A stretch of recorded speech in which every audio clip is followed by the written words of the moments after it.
Welcome to EPG Pathashala. My name is Dugirala Vasanta. I am on the teaching faculty of the Department of Linguistics at Osmania University, Hyderabad. This is course 10, Psychoneurolinguistics, module 20 of Neurolinguistics. The topic is modularity versus connectionism. In the previous module, you have learned that linguistic representations are not static entities stored in particular areas of the brain. They are deployed differently during language processing depending upon their complexity as well as task demands. In this lecture, I will discuss one of the most important debates in neurolinguistics. It is about modularity versus connectionism. Basically, the idea of modularity goes with mentalism and nativism, about which you learnt in the psycholinguistics modules right at the beginning. In classical cognitive science and the innateness hypothesis advanced by Chomsky, generative linguists like Chomsky, mind is modular, meaning that symbolic mental representations and linguistic rules interact during language learning and processing, and this happens in specific modules. That's what modularity is. That there are linguistic representations, there are rules, the rules act on the representations, some competition takes place, and all this is happening in a specialized language module which may have sub-modules, phonological module, syntactic module, semantic module. So, this is what is modularity. This idea called modularity dominated psycholinguistics, neurolinguistics, developmental psychology, neuropsychology until mid-90s maybe. It's a major idea that mind is modular. What is the evidence for modularity? They say that mind must be modular because how else do we explain that children learning a language world over, they all follow the same milestones. Every child first babbles and then goes through another stage of one word, two word. So the milestones in language development more or less fixed. So across all cultures. So this is an evidence that language learning takes place similarly across everywhere because there is a special module. Our ability to parse quickly sentences with ambiguity, it's not that we are perplexed. If we hear somebody say, the flying planes can be dangerous, there are two meanings which are supposed to come to our mind. But we don't get confused. We pick up various clues and understand the meaning of the sentence as it is required to, as it is appropriate to the context. So we are able to parse sentences, disambiguate sentences quickly. We can't do this if there is no special module. Then there is brain damage. How do you explain aphasic patients who falter in speech production but have no problem understanding? If there is no speech production module, how do you explain this? In Broca's aphasia, probably that module is affected and that's why he can't speak, but he can understand. On the other hand, in Wernicke's aphasia, the patient cannot understand but can speak. So this brain damage can affect language functions independently because they are independent modules. Right? Then they also cite something called language gene. There is genetic component in a disorder called specific language impairment. So these are some of the evidences cited in favor of modularity. One of the modularists, very well-known modularist, is Jerry Fodor. He argued that knowledge about words, they never influence our perception of phonemes. There are a whole lot of psycholinguistic experiments involving phoneme monitoring and things like that. What he is saying is higher level representations do not interfere with lower level representations because they are separate modules. There is a morphology module somewhere, there is a phonology module somewhere. So in other words, top-down processing does not interact with bottom-up processing. The initial stages of word or a sentence comprehension are not affected by knowledge representations from higher levels. So when we are processing words or sentences, we are not really bringing our word knowledge. Alright, this is what the modularists are saying. But after initial, first we go through symbol manipulations and linguistic processing, linguistic symbols only. We deal with linguistic symbols. After initial linguistic processing in specialized modules, information about context or other factors from outside world may play some role. That's all. Otherwise, mind is modular, language processing is modular. This is modularism. Opposing this view is connectionism. Connectionism is saying it is based on learning theories, behaviorism, associationism, neural networks. Alright? So connectionists question the long held assumption about mental computations are basically symbol manipulations, linguistic symbol manipulations.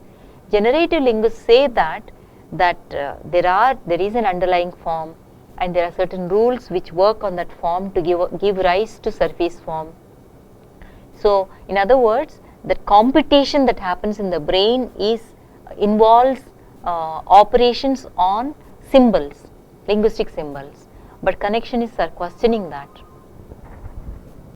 Connectionists question the long held notion that mental computation happens on linguistic symbols, that linguistic symbols are manipulated in the computation, in the brain involves symbol manipulation, and that there are rules, there are representations. Connectionists say that they are saying that connectionists posit connections like synapses in the nervous system with interacting levels of information processing. They also say that feedback from the environment is involved in learning. So modularity is, but the term modularity has different meanings in different disciplines. So we need to look more closely at how the term is used in different disciplines. We've been talking about modularity, but the notion of module itself is dealt with differently in different disciplines. So let's look at some examples. In anatomy, for instance, module is a specific structure. In the field of design, it is assembly of structures. This is also true in vision research. In the field of developmental psychology, module is end product of development. It is captured by the notion called neuroconstructivism. In the field of evolutionary biology, module is a result of natural selection. Quite a bit of information about this is given in the e-text. So please go back to the e-text to learn more about the notion of module, types of modules, etc. I will now talk about the characteristics of Fodorian modularity, Jerry Fodor's idea of how to define modules within linguistics. A module, according to Fodor, is characterized by domain specificity, mandatoriness, limited central access, speed, information encapsulation, fixed neural architecture, specific breakdown patterns, specific ontogeny. Let's say what is the evidence they quote in support of modularity in the vision domain. You may have heard, especially in psychology books, something called Muller-Lyer illusion. On the screen you see two lines, vertical lines. However much, even when we know that both vertical lines are about the same length, when we stare at it, we feel the left line is larger than the right line, the left side one, alright? We perceive it like that. This is an illusion actually. It's because, our brain works in a modular way. Knowledge given to you is also, you're able to overcome that knowledge. You cannot make use of that knowledge from the way you perceive. Okay, visual perception is also modular. Okay, so but what about, okay, that is in the vision area and the processing of some lines. What about language? What is modularity in language? Here we have to say Chomsky and linguists have been saying that language is a special module because it has little to do with general intelligence. You don't have to be extremely intelligent to be able to learn and use language. It requires limited, if any, stimulation from the environment. Because there is a phonology module, we cannot stop from hearing and processing sounds. You can't switch off. You have to process what comes to your ears. Because there is a module, it picks it up and processes it. Language is functionally independent of memory and problem solving and other general cognitive capacities. The very existence of Broca's aphasia and the very existence of Wernicke's aphasia means that there are separate modules for production and separate module for comprehension. That's why one module is affected, you get Broca's production problems, other module is affected, you have comprehension problems. So this is some of the argument in favor of modularity. Let's now switch to connectionism and see how connectionism developed.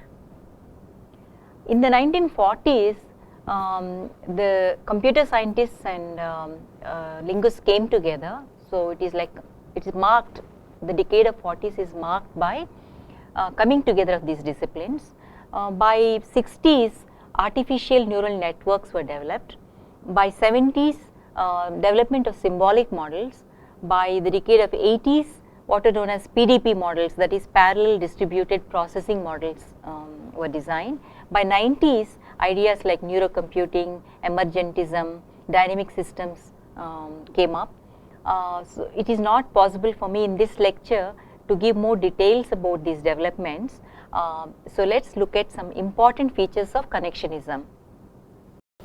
Connectionism says memory doesn't reside in any single neural element or linguistic representation. Memory is represented by pattern of activation over several nodes or neurons. You can read node as a neuron. So memory is spread over. The activity of each node neuron might be either excitatory or inhibitory depending upon the weights of the connection. Some connections are very strong, some connections are weak. The strong ones are excitatory, the weak ones are inhibitory. Depending upon the strength of these connections, information flows and you interpret. The weight is either positive or negative, varies between -1 to +1 and specifies the strength or importance of the connections between any two units or nodes. In connectionism, computations within a connectionist system, those computations, they don't transform symbols, okay, and they don't involve rules. Modularism talks about representations and rules. Connectionism doesn't involve symbols and rules. According to connectionists, learning takes place through strengthening and weakening of interconnections in response to examples encountered in the input. Alright? So learning consists of a network of units that enable the learner to produce rule-like behavior, but the rules themselves exist only as association strengths distributed across a huge network. Connectionists are saying, how can we defend modularity, especially in language, if there are actually linguistic representations like phonemes and syllables and words? How do you explain if you take a word like softly? In natural, when you speak English naturally, you don't pronounce the t. You don't say softly. You don't say like that. You say softly. The t is really not there. But if it is swiftly, the t is slightly. So what do you mean by the representation of t in softly and representation of t in swiftly? Why is there a difference? How do you explain that if there is a module? Words such as memory can be pronounced as memory or memory. Are there 2 syllables or 3 syllables? So the point that they are trying to raise is that it's fuzzy. You can't say you can count the syllables in every word clearly. Alright? A word like prefabricate is compositional. You can say prefabricate. Then when you come across predict or prefer, what happens? You are not going to say prefer, predict. You don't do that. Then you can't divide and combine. Whereas prefabricate you can combine. So how can you talk about representations being static, stored in one part? Okay. The questions of grammatical or ungrammatical also applies to sentences according to modularis, but the borderline between grammatical and ungrammatical is very often ignored. There are some fuzzy cases. The picture you see on the screen is a typical connectionist network. You see there are input units. In some books you might come across nodes, input, hidden units and output nodes, and they are all connected. There are multiple connections connecting all these nodes. This network promotes parallel processing of information. No question of, in modular theories, information flows from one module to the next module, whereas here connectionism argues for information can be top down or bottom up, or it's multiple information processing take place, and hidden units are inserted into this module to account for the way we generalize. After learning something, we always generalize. So hidden units take care of that. Once again, I request you to go back to the e-text to learn more about this. So Mattingly and Lieberman in 1988, they are modularists.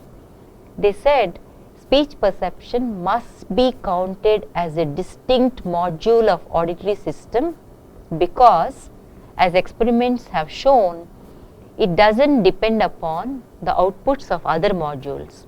Under appropriate conditions, a coherent speech percept is evoked by information in two signals that are perceived as separate sources.